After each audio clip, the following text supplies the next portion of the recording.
What is up, everybody? Welcome back to my channel, Mystic Watch, and today we got a brand new video. We're going to be going over Coin Shop Merlin, and the reason for that is there's a very good chance that she is coming out on this upcoming update.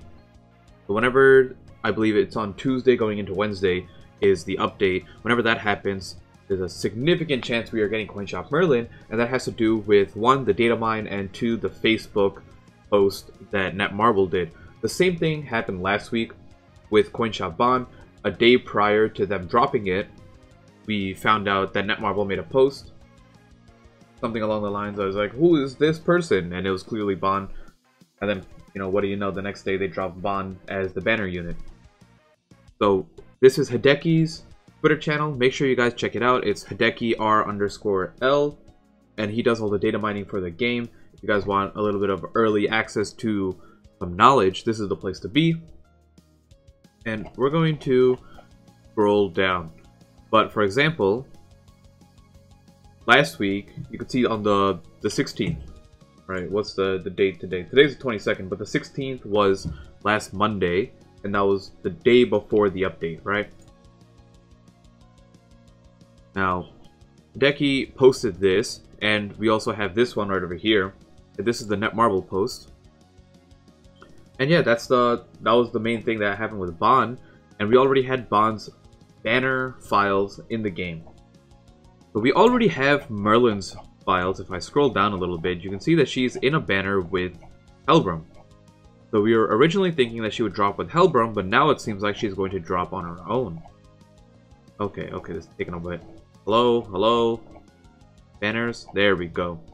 You can see here that we had this in the game already, but we also had this.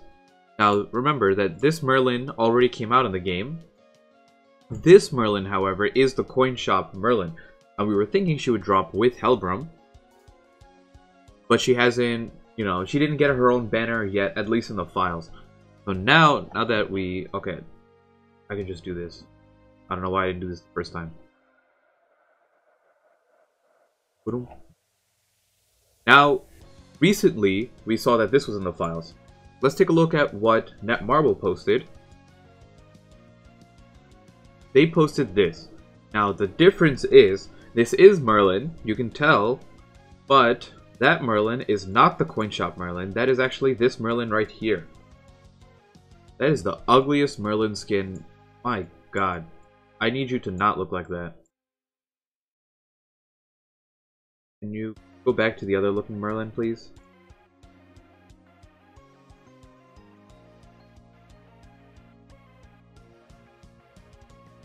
Yeah, I like it better. That's the Merlin I want to see. Okay? Yep. Okay, but we have this Merlin here in this picture. So keep in mind that there could be a little bit of a discrepancy going on here, because they're showing us two different things. Now, the chances of them giving us this blue Merlin are close to none, only because of the fact that the blue Merlin doesn't come out on JP until way later. And it's not even like she's that good or anything. Like, she's pretty much unused the entire way through, but there is a mix-up with the arts. So just keep in mind that something could be going on funky here, but that this picture is not the picture of Green Merlin. This is Blue Merlin. So, now that I talked a little bit about why she should be coming this week, let's take a look at what she actually does. Let's pull up Merlin. Here we go. Merlin, such a good unit. I use her all the time. You can see here from GC database, she's used heavily in PvP because of her passive, Crimson and Grey Demon. But the main thing about her, she has a couple things going for her, right? First thing is her passive. Fills all allies' ultimate gauge move by 1 at the start of battle. This is huge, because if you guys have been playing PvP at all on Global, and have been doing the Dian and King ultimate rush, where you guys just start the game, use ultimate gauge food, and try to get their ultimates as fast as possible to nuke them down, Merlin is a key unit in that team. And not in that team in particular, just the ultimate rush team. And that's because of this one extra orb she starts off with. Now think about it, if you guys go second, and you have this Merlin on your team, you'll start with 3 ultimate gauge orbs if you use the ultimate gauge food as well, which is huge. You can easily get like 2 people's ultimates. Well, you can easily get 1 person's ultimate by turn 2, and potentially 2 people's ultimates by turn 2 as well. Now let's take a look at her moves. This move is exactly like Red Bond, the SR version, where Bond does damage and depletes 1 ultimate gauge. Merlin does the same exact thing here. It actually does a decent amount of damage once you get the silver card. The bronze card is not that good really. I want to see if I can take a look at Bond, because I want to see what his multipliers are. Why did I go to that Bond? Bond. Okay, so it is the same. Yeah, it literally is the same move. What about Hellbroom? Oh, look at that. I didn't know that. Okay. Yeah. Anyone who has, it seems like, who has this type of effect has the same exact multipliers.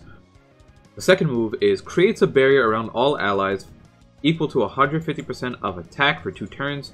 I'm like 99% sure this is equal to Merlin's attack. It doesn't change based on the unit that's getting the barrier.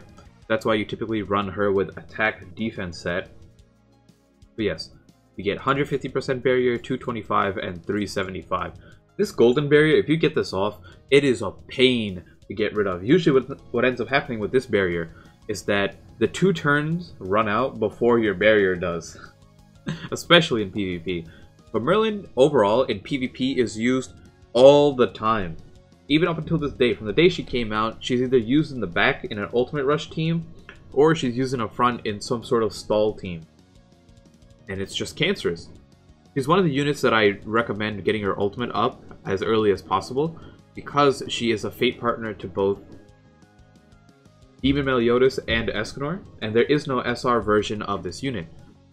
And then you got her ultimate that does damage plus disables attack for 2 turns. So let's take a look at her moves in-game, show you what it's like, and then we can do a quick PvP match and end it there. Okay. So, in-game, you can take a look at this.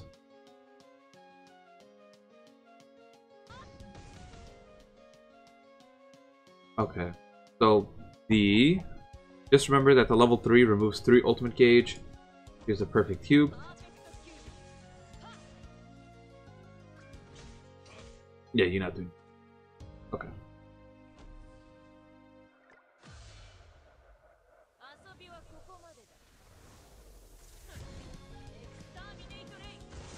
Woo! My goodness. Hello, Merlin? And then she has her fate partner with Arthur. And this works with the SR Arthur.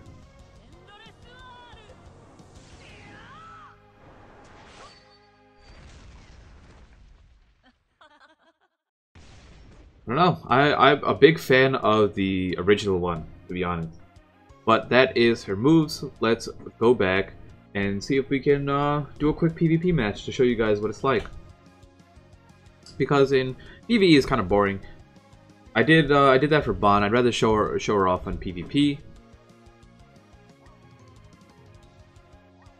Okay, here let's go to PvP. And let's swap over this.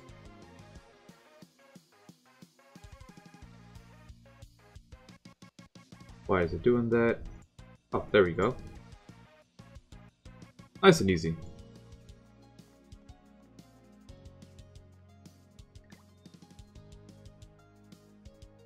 Oh, perfect. Okay. So, we have a Kingdom team set up already. But let's see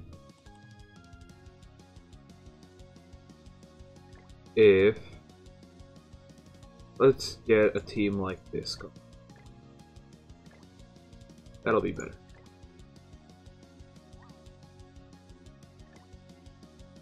And there's my Arthur 6/6 ultimate. He is. Nice. Okay. So, let's show off like this.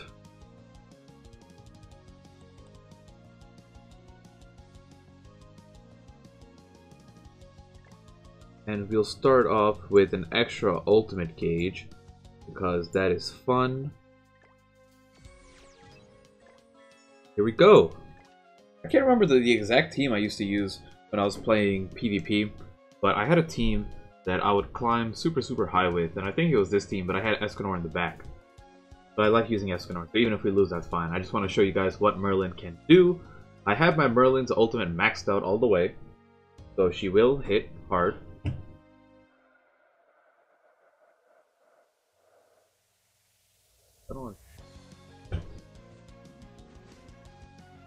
There we go.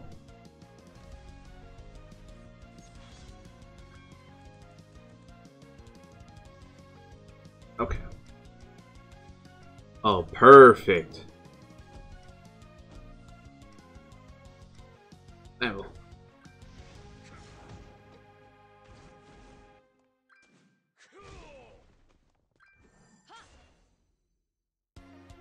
The level 1 barrier isn't really anything spectacular, but it's nice. The nice thing about the barrier is if an enemy is unable to do damage to you, they cannot apply any status effects. That's where the barrier is super nice. But if you get a really strong barrier and they just can't hit you through it, they can't like petrify you or do anything like that. Okay, Meliodas, relax. And here, perfect showing off of just removing the ultimate gauge. Also, keep in mind, you always want to remove the ultimate gauge after you kill someone, because there's a chance that their cards could combine once you kill someone. Now, we got our Escanor ultimate. Let's see if we can get a juicy Merlin ultimate this fight. You think that matters to me, Escanor? You fool! Wanna see how strong this ultimate is?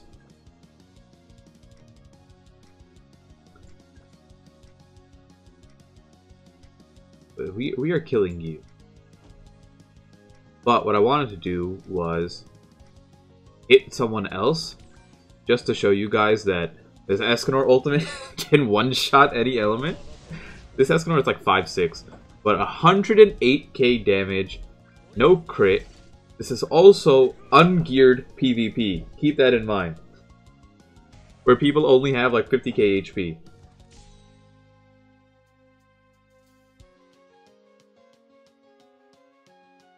Okay, yes. You have a king partner? Oh, you don't. What are you doing, man? Oh! Oh! I guess we just lose. I did not expect that. I should have killed the Gother instead.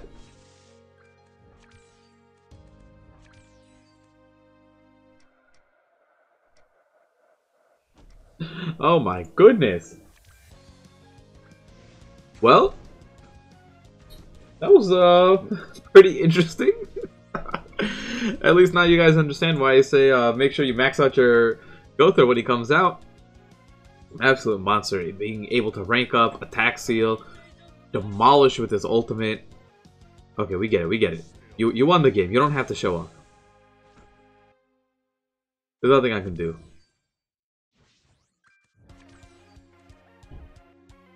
Unless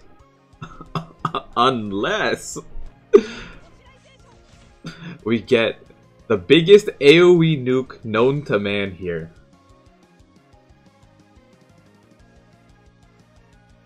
Let's see this. What do you think that's gonna do? That's gonna stop me? Kinga? You think that's going to stop me? Kinga? Okay. Okay. Easy! You lost!